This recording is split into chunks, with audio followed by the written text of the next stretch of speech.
Estamos en La Tucumana juntos, te acompañamos hasta las 12 del mediodía con todo lo que necesitas saber de nuestra tucumanidad, de lo que pasa en Tucumán, de lo que pasa en el país y también esta noticia que nos impacta a todos, porque es el impacto a nivel mundial. Hablamos del impacto aranceles Donald Trump, que va cambiando a medida que van pasando los días, un afloje por un lado, un tira y afloje. Pero ¿cómo afecta esto a nuestra economía? Porque mucho vemos en los grandes medios de comunicación hablar de los aranceles, de las exportaciones, de lo que le puede afectar, pero lo que nos importa a nosotros, el día a día, a nuestra economía. Tenemos contacto con Ignacio Kotzer. Él es economista tucumano, egresado de la UBA, vive en España, trabaja allí, a quien le damos la bienvenida a La Tucumana. Un gusto saludarte, Ignacio. Aquí está todo el equipo, está Franco, Gabriel, Ana, buen día. ¿Qué tal? Buen día. ¿Cómo estamos? Muy bien, muy bien. Bueno, gracias por este contacto. Y nos preguntamos todos los días, ¿no? Desde que se ha desatado toda esta situación con Donald Trump, ¿cuál va a ser el impacto en nuestra economía diaria, todo lo que está sucediendo? Bueno, desde luego que estamos viviendo un tiempo de mucho cambio, ¿no? Mucho impacto, mucha transición. Me acuerdo cuando fue la pandemia se decía, esto es un hecho histórico que va a cambiar un montón de cosas y ahora parecería que estamos frente a lo mismo. Entonces hay una catarata de información tan grande que a veces es difícil, ¿no? Distinguir un poco qué es lo importante, qué es lo permanente, qué es lo estructural, qué es lo anecdótico, ¿no? Porque claro, la información es tan grande que es complicado, a veces uno se pierde. Entonces creo que hay distintos niveles. Por un lado, hay un agotamiento de todo un periodo histórico, ¿no? De la economía mundial, comandada por Estados Unidos, que era el gran ganador de todo un modelo mundial, y de repente es el propio Estados Unidos, el propio gobierno de Estados Unidos, de Donald Trump, el que pone un poco en crisis esta situación, lo cual es una novedad porque algunas crisis de las anteriores que pudimos haber visto explotaban más por el lado del mercado, y en este caso explota por una decisión, una acción del gobierno. Ahora después parece que revierte alguna de estas medidas y bueno, por eso es que digo que hay mucho para analizar. Vos me preguntabas específicamente el impacto en la vida cotidiana. Cotidiano. Claro, Claro, en bueno. el común de la Ahí, gente, ¿viste? Más allá de el impacto en nuestra producción, los exportadores y demás. Pero también, ¿viste? Que la gente, el que está peleando día a día para seguir adelante, dice, bueno, esto está en los principales medios de comunicación, en las primeras planas de los diarios, ¿cómo me afecta a mí? Que la peleo todos los días y la peleo para llegar a fin de mes. bueno, ahí tenemos que agregar, digamos, al análisis la situación puntual de Argentina, Claro, ¿no? por O sea, supuesto.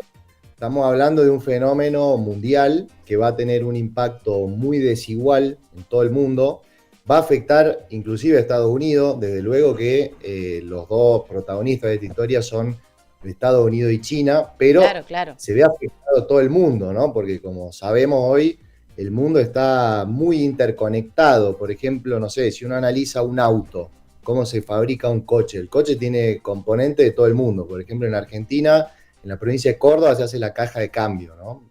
Digo la industria automotriz porque también está muy en boga, ¿no? Con el tema de Tesla, de los aranceles, etcétera, etcétera. Entonces, ¿cómo va a impactar en Argentina? Hay que analizar entonces un poco la situación argentina. Yo sinceramente creo que Argentina no está bien parada de cara a lo que está ocurriendo. ¿Sí? Tenemos nosotros desde hace un año y pico una orientación de la política económica que, como habremos escuchado infinidad de veces, tiende a la apertura, ¿no? A la desregulación, al libre comercio, al libre mercado. Entonces ya a simple vista podemos advertir de que ese camino, digamos, esa narrativa, va totalmente a contramano de lo que está pasando en el mundo, ¿no? Y esto debería generar también algún tipo de alarma en sí mismo, ¿no? Por ejemplo, siempre se compara, porque el propio gobierno, digo, se compara, por ejemplo, con la experiencia durante los 90, ¿no? Durante el menemismo. Pero ¿qué pasa? Cuando Menem impulsó la apertura, la desregulación de la economía argentina, era lo que estaba haciendo todo el mundo, prácticamente todo el mundo, sobre todo Estados Unidos, Europa, acababa de caer la Unión Soviética. Bueno, Argentina se acoplaba a lo que estaban en ese momento postulando todas las potencias, lo que estaba postulando los organismos internacionales, la Organización Mundial del Comercio, el FMI, etcétera, etcétera. Hoy lo que podemos ver es que las noticias en todo el mundo van en el sentido totalmente contrario, ¿no? O sea, la noticia es que han vuelto con mucha fuerza lo que se llaman las políticas proteccionistas, donde justamente los países están cuidando su industria, sus empresas, sus puestos de trabajo, y Argentina está yendo claramente a contramarcha. Esto es a nivel de las políticas de este último periodo. Además, Argentina tiene un problema que todos conocemos con la cuestión de la deuda, ¿no? Por eso otra vez el auxilio del FMI. Con lo cual, para, digamos, medir el impacto de lo que va a pasar en el país, va a ser probablemente difícil, ¿no? Hacer pronósticos muy exactos, pero estos son fenómenos que afectan en todos los niveles y no de una manera homogénea. ¿A qué voy con esto? Por ejemplo, ahora hay llegada de importaciones a un precio más bajo, ¿no? Eso lo han podido ver incluso con la llegada de la compra en portales, ¿no? Como Amazon, Mercado Libre, etcétera, etcétera. Entonces, de repente, para lo que es la vida cotidiana de un laburante medio, tiene acceso quizás a un cierto nivel de consumo y algunos productos y demás a precio más bajo. Entonces, a priori eso, el efecto inmediato es bueno, podríamos decir, es positivo. Hemos visto un descenso de la inflación, esto es algo objetivo. En el corto plazo y de manera directa, para el laburante, esto es bueno. Pero ¿qué pasa?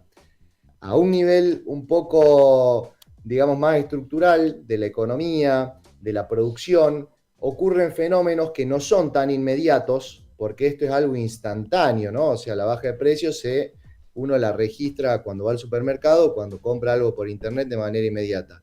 Pero, al mismo tiempo, esta llegada masiva de importaciones a bajo precio, que además, para vincular con el tema general, es probable que ahora se intensifique, porque hay mucho producto chino que iba a ir a Estados Unidos y que ahora no va a entrar a Estados Unidos y va a buscar a dónde reubicarse. Bueno, Argentina probablemente sea receptor de unos flujos comerciales por estar tan abierta y con un dólar barato, probablemente esto se intensifique. ¿Y eso qué puede generar? Y puede generar en un plazo un poquito más largo que cierren empresas argentinas, que cierren fábricas argentinas, que cierren comercios. Entonces, lo que al comienzo podía ser algo bueno, como esto, compro productos más baratos, si yo después me quedo sin trabajo, en el mediano plazo, evidentemente es muy malo. Con lo cual, va a ser un fenómeno indudablemente complejo, con varias capas, varias dimensiones, que afecta a lo financiero, lo comercial, lo productivo, el empleo. Y a priori, no quiero tirar la pálida en esta mañana, pero mi mirada es que Argentina no está muy bien parada, no está muy bien preparada para lo que está pasando y más bien siento que está yendo a contramarcha de lo que están haciendo absolutamente todos los gobiernos del mundo. Ignacio, te saludo, ¿cómo estamos? Te consulto porque da la impresión que estas medidas de Trump son un manotazo de ahogado, ¿no? De una idea de tratar de salvar a la industria norteamericana que estaba siendo afectada, de tratar de volver a posicionar a Estados Unidos como la primera potencia, cuando da la impresión que se estaba viniendo a menos y que podía perder ese lugar de privilegio o ya lo estaba perdiendo. Por un lado, si crees que van a ser exitosas, si realmente va a lograr Estados Unidos eso que busca a través de estas medidas, y por otro lado, cómo se van a reubicar los otros actores importantes, por ejemplo, Europa. ¿Qué va a hacer Europa? ¿Va a buscar seguir cerca de Estados Unidos como lo ha hecho históricamente? ¿Se va a alinear con China porque no le va a quedar otra? Vamos a tener un mundo dividido en tres grandes mercados y potencias. ¿Qué crees que se viene?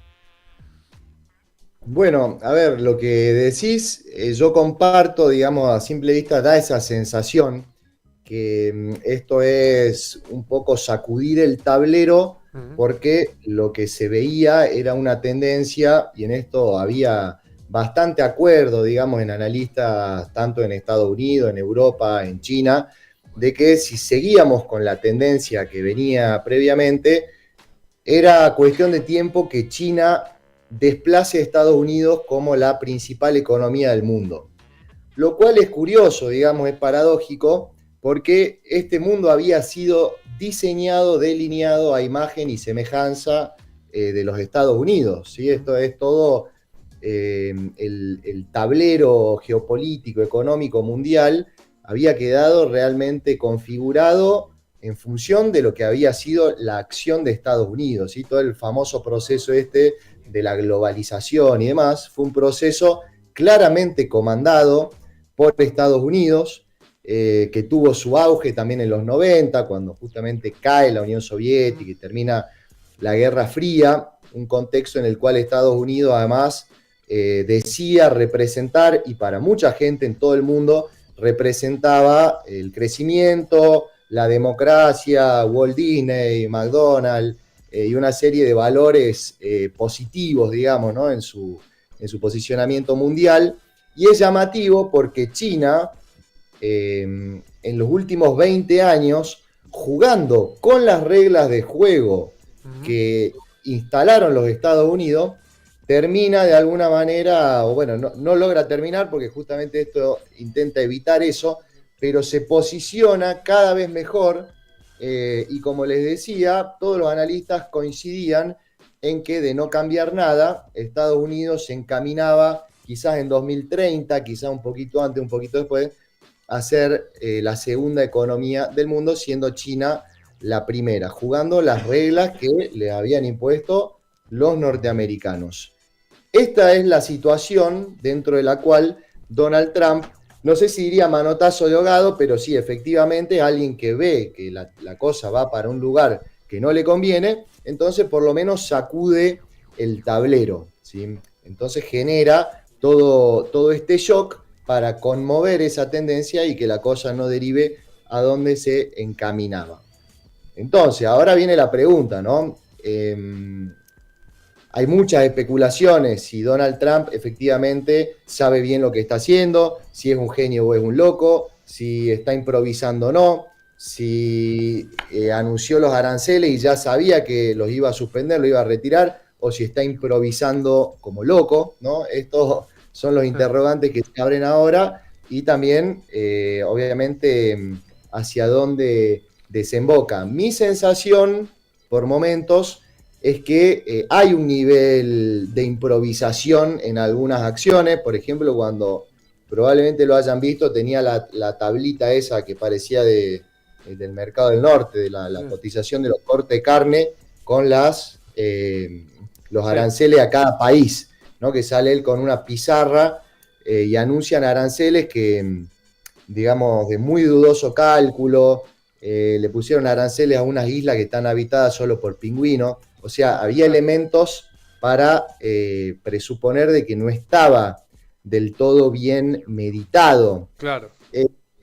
Aún así tampoco sería categórico, porque por más improvisado que sea Donald Trump y el gobierno de Donald Trump, estamos hablando de que Estados Unidos sigue siendo la principal economía del mundo, la principal potencia mundial. El mandato de Donald Trump va a durar 4 años, ya no tiene más reelección, y esto evidentemente es un fenómeno que, si bien ahora está muy álgido, el desarrollo y el resultado lo vamos a ver con el tiempo. Y para conectar con la última pregunta que me hacías, porque esto muestra un poco la complejidad del asunto, por ejemplo, aquí en Europa está siendo brutalmente maltratada por Donald Trump, lo cual es llamativo, ¿no? Porque ha sido históricamente, junto con Canadá y México, los principales aliados de los Estados Unidos.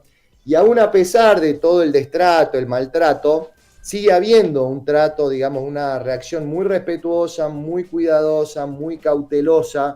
Europa evidentemente no quiere romper con Estados Unidos, no quiere tensar de más la cuerda, al mismo tiempo no puede quedarse absolutamente de brazos cruzados, con lo cual anunció también una respuesta escalonada, a los aranceles que primero planteó Donald Trump, pero siempre aclarando que lo que quieren es sentarse a negociar y que lo pueden desmantelar en cualquier minuto. O sea, hay una situación también un poco incierta y de confusión de los liderazgos a lo largo y a lo ancho del mundo, donde Donald Trump es un tipo imprevisible, que a veces para las negociaciones en el corto plazo es bueno, y cuando vos estás negociando con un loco y no sabes bien qué va a hacer, el loco puede aprovechar, digamos, su locura, su imprevisibilidad para sacar una ventaja de corto plazo. Creo que a largo plazo no es bueno, porque acá en Europa se ha escuchado en estos días, en esta semana, en estos meses, en los líderes europeos, mucho la idea de que Estados Unidos ya no es el socio fiable que había sido durante gran parte del siglo XX. Y eso se ha escuchado, yo vivo en Madrid, la capital de España, pero se ha escuchado en Alemania, en Francia, mucha esta idea de que Estados Unidos ya no es ese socio confiable que era, lo cual a la larga no es positivo indudablemente para este liderazgo. Quizá porque no era tan socio y era más bien un jefe, ¿no? Quizá o había un poco de eso y que todavía Europa no termina de romper. ¿Qué pensás que puede pasarle, por ejemplo, a China? ¿Esto lo puede fortalecer más? ¿Puede darle muestras al mundo de que China no necesita tanto de Estados Unidos para seguir siendo una superpotencia en ascenso? Bueno, antes de mencionar lo de China, esto que decís vos, lo del jefe, hubo un episodio que también seguramente habrán visto, porque estuvo en todos los medios del mundo, muy llamativo cuando fue Zelensky a la Casa Blanca. ¿No? Esto es algo que nunca se había visto prácticamente en la historia de la diplomacia. Donald Trump retándolo al tipo a los gritos, ¿no? Escenas de esto. Sí, además un tipo que había sido impulsado a meterse en una guerra contra un país vecino históricamente aliado, porque Ucrania y Rusia no tenían malas relaciones, por el mismo gobierno de Estados Unidos, por más que era otro el gobernante, ¿no? O sea, fue una situación muy humillante en realidad eso que vimos. Sí, ese episodio fue realmente muy llamativo. A partir también de toda esta situación, muchos analistas han empezado otra vez a hablar del concepto de imperialismo, que estuvo durante mucho tiempo olvidado o en duda o solamente formaba parte de algunos grupos más minoritarios, críticos, y hoy claramente se vuelve a hablar de esto porque un poco lo que se presume es algo que vos mencionaste en tu primer comentario, de que Estados Unidos en parte da la sensación de que dice, bueno, antes que ser el número 2 de todo el mundo, prefiero ser el 1 de mi área de influencia. Antes de perder el liderazgo de toda la torta, prefiero partirla. Y China tendrá su área de influencia, nosotros la nuestra, y también Rusia, ¿sí? En todo este movimiento de Donald Trump hay toda una movida de tratar de despegar a Rusia de China, que es un poco el reverso de lo que hizo Nixon en el siglo XX, ¿no? Que es lo que hace es justamente dialogar con China, acordar con China para separarla de la Unión Soviética. Todo empieza con el viaje de Forrest Gump a China, recordarán las películas, que es anecdótico porque las relaciones entre Estados Unidos y China, en ese momento China era un paria mundial, no tenía contacto con Estados Unidos, y todo inicia con un partido de ping-pong, ¿sí? Como una manera de usar el deporte como diplomacia, y empiezan a negociar, y en parte podemos rastrear hasta ese momento el ascenso de lo que hoy es China. Son procesos largos esto, ¿no? Por eso digo que hoy tampoco no sería muy razonable hacer unos pronósticos muy taxativos, porque son procesos y acciones cuyos resultados los vamos a ver en un año, en 5, en 10 y en más. Y ahora va por lo mismo, decís Trump tratando de ser aliado de Putin y separar a Rusia de China, al revés, ahora aliándose con Rusia. Claro, exactamente, es la movida inversa, digamos, a la de Nixon. En ese sentido, igual ahí también uno puede decir que la política de Trump parece errática en algunos puntos, porque esto de decir yo solo le pongo aranceles a todo el mundo, muy lejos de aislar a China, generó el efecto opuesto. Digamos, claro. China desde hace años además viene trabajando laboriosa y silenciosamente una diplomacia muy de perfil bajo, llamémosla, en términos más retóricos, pero muy profunda en términos comerciales, en términos de inversiones. Hace unos años hubo también un episodio que fue muy llamativo, muy significativo, en la reunión esta de Davos, que es una reunión anual donde van algunas de las personas más ricas y poderosas del mundo, en el primer mandato de Donald Trump, donde Donald Trump tenía esta retórica nacionalista, proteccionista, y era el presidente chino, Xi Jinping, el que abogaba por el libre comercio, lo cual era algo inconcebible en décadas anteriores. Claro. Con lo cual, ahora, en términos de, bueno, cómo están parados tanto Estados Unidos como China, es difícil, obviamente, pronosticar. Es una guerra tarifaria, comercial, tecnológica, diplomática, geopolítica. Esperemos que no militar, obviamente. Esperemos que esto no se traduzca en un conflicto bélico.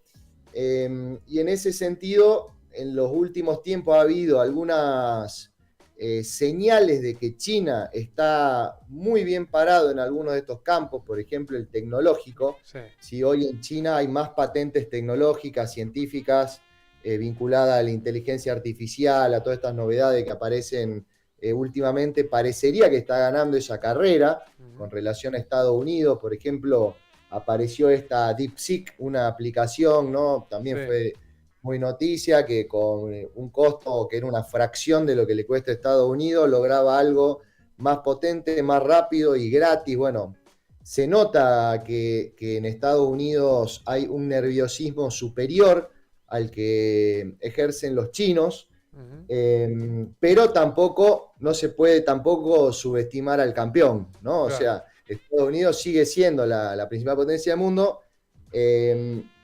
Da la sensación de que esta guerra comercial en ese campo, en el campo económico y demás, no va a ser positiva para ninguno. Y esto también escuchaba un análisis, vieron la expresión esta de los acuerdos win-win, donde los dos ganan. Claro, sí. Bueno, acá algunos empiezan a decir que Estados Unidos está planteando un esquema lose-lose, donde espera perder menos que China. Claro. ¿Sí? O sea, decir, bueno, no, yo sé que los dos nos vamos a lastimar, pero creo que relativamente voy a salir mejor parado.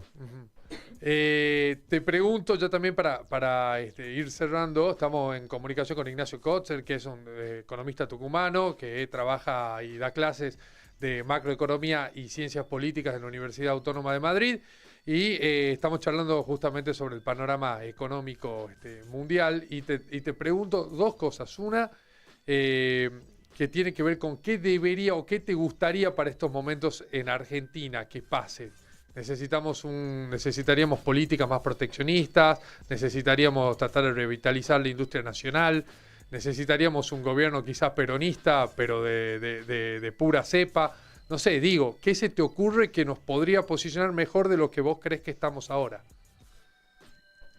Bueno, a ver, por supuesto, si yo ofreciera una respuesta muy fácil y simplificada de lo que necesita la Argentina, no sería muy serio de mi parte, porque evidentemente la economía argentina es complicada, es compleja, hemos tenido muchos gobiernos, muchas personas inteligentes en el cargo que les ha costado muchísimo, ¿no?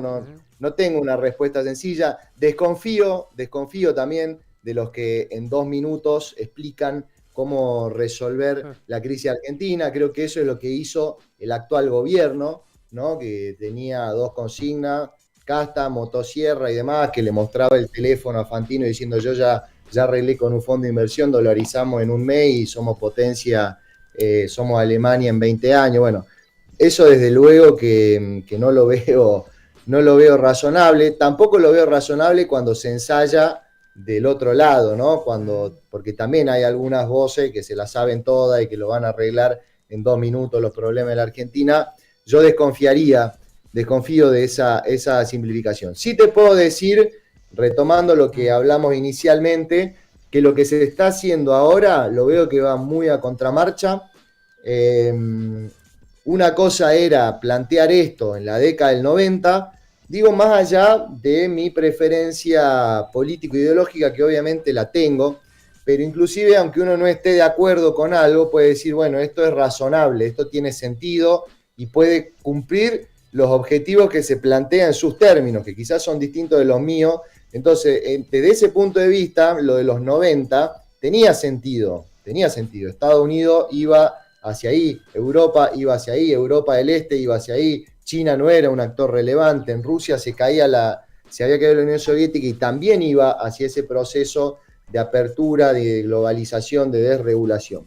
Hoy el contexto es absolutamente opuesto, con lo cual me parece que no es buena esta política económica, tampoco veo buena esta política exterior totalmente súper ideologizada, dogmática. Creo que en momentos así hay que ser un poco heterodoxo también, hay que ser un poquito más pragmático. Nadie te está pidiendo tanto, nadie le está pidiendo a Milei que insulte a los chinos, como lo hizo durante todo un periodo, que después, cuando se vio en necesidad de renovar el swap, fue prácticamente arrastrándose y contándole a Susana Jiménez lo sorprendido que estaba por la maravilla que eran los chinos. Creo que son momentos donde hay que ser inteligente, un poco más pragmático, heterodoxo. Sin duda hay que proteger a la industria argentina, sin duda, esto es algo fundamental, que lo están haciendo absolutamente todos los países del mundo. Creo que no es buena noticia seguir pidiéndole dinero al Fondo Monetario Internacional. Creo que esa es una alternativa pésima. No hay país en el mundo que le haya ido bien con los programas y los acuerdos del fondo. Es que no hay ningún país del mundo, luego de haber acordado con el fondo, despegó y le fue. Creo que eso también es equivocado.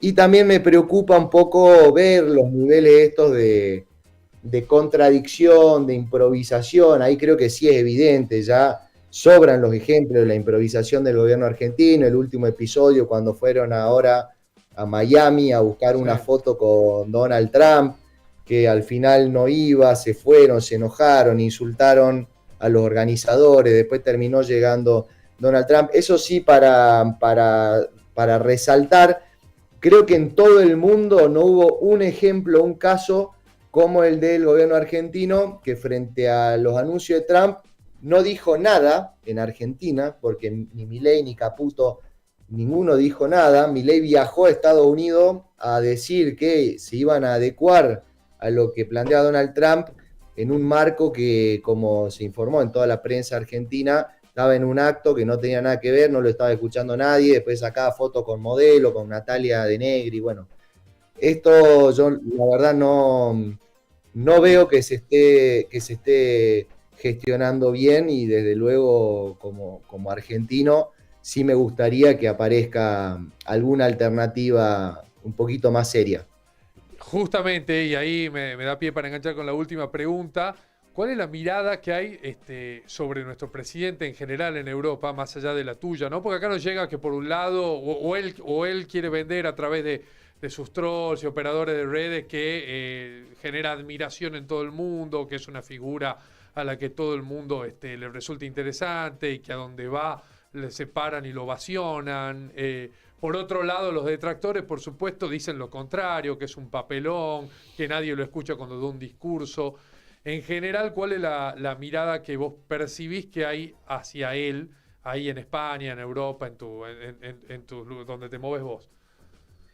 Mira, sinceramente en España sí generó muchísimo interés Milei. Esto es algo inocultable, que por más de que te caiga bien o mal, es indudable que es una figura que generó mucho interés, lo cual para mí es interesante, ¿no? ¿Por qué? Mismo en Argentina, aquí, ¿por qué ha sido tan disruptivo y llamativo este personaje? Yo, como comentaba, yo trabajo en la universidad, doy clase de macroeconomía y también de ciencias políticas, y desde hace varios años tengo estudiantes que me preguntan por Milei. O sea, él había llegado aquí ya como un fenómeno de YouTube, de redes, cuando recién era electo diputado, o sea, mucho antes de que sea bueno, mucho no, pero digo, antes de Sí. que sea presidente o candidato a presidente, antes de esas primarias, donde obviamente ya se instala como un actor central, yo ya registraba en círculos aquí en la universidad de jóvenes interés. Yo me subo aquí a un taxi, muchísimos taxistas en Madrid son latinoamericanos. La mitad me va a preguntar mi opinión por Milei y tiene su propia opinión sobre Milei, con lo cual acá sí debo decir que es una figura que ha generado interés. También debo decir que creo que a partir del caso de la criptoestafa Libra, yo percibo un quiebre, digamos, percibo otro tono, ¿sí? En mucha gente generaba bastante expectativa. Creo que el hecho de estar muy disconforme con los políticos es un hecho que atraviesa a todo el mundo prácticamente. Bueno, habría que ver en China, en lugares muy lejanos quizás no tanto, pero en todo el mundo occidental creo que la gente está bastante disconforme con los liderazgos políticos y ese discurso de renovación, de vamos a ir contra la casta, de somos lo nuevo, no se puede llegar a resultados distintos con lo mismo de siempre. Toda esa narrativa generó mucho interés. Sí percibo que últimamente los que lo querían mucho no lo quieren tanto, los que dudaban ya lo ven con otros ojos, los que no lo querían antes, obviamente lo quieren aún menos, también porque las noticias que han ido llegando desde Argentina, la mayoría no son buenas. Sí, ellos se agarran, ¿no?, de este tema de que bajamos la inflación, pero cuando uno ve que al mismo tiempo están yendo a pedir dinero al Fondo Monetario Internacional, es raro, ¿sí? Es como decir, el auto funciona bárbaro, pero estoy comprando rueda de auxilio, estoy llamando al mecánico y estoy averiguando para comprar un motor nuevo. Debe ser que también no anda eso, ¿no? Ahí hay una contradicción, me parece, del discurso de Milei, de que somos unos fenómenos, el mejor gobierno del mundo, todo va bien, pero estoy pidiendo dinero al FMI. Y esas cosas sí llegan, con lo cual creo que sigue habiendo interés y hay expectativa. Algunos ya se han desencantado por lo de Libra, otros siguen teniendo esperanza. Hay un último factor que puede parecer anecdótico, pero yo creo que es importante, y es que cuando fue el escándalo Libra, por una cuestión de diferencia horaria, no entraron muchos españoles en la trampa. Mirá.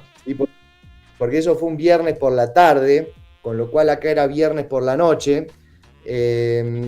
Quizás si hubiera habido miles de españoles estafados por Milei, seguramente sería peor. Yo creo que ahora lo que hay es un poco de confusión y a ver qué pasa.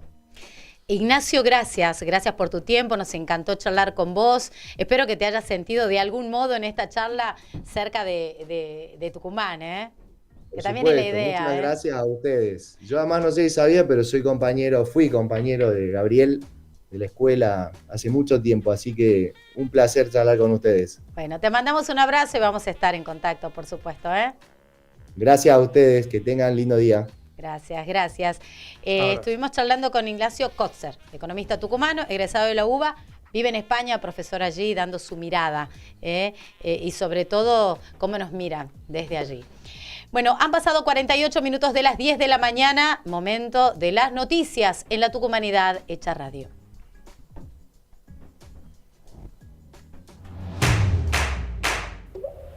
Mantenete informado con el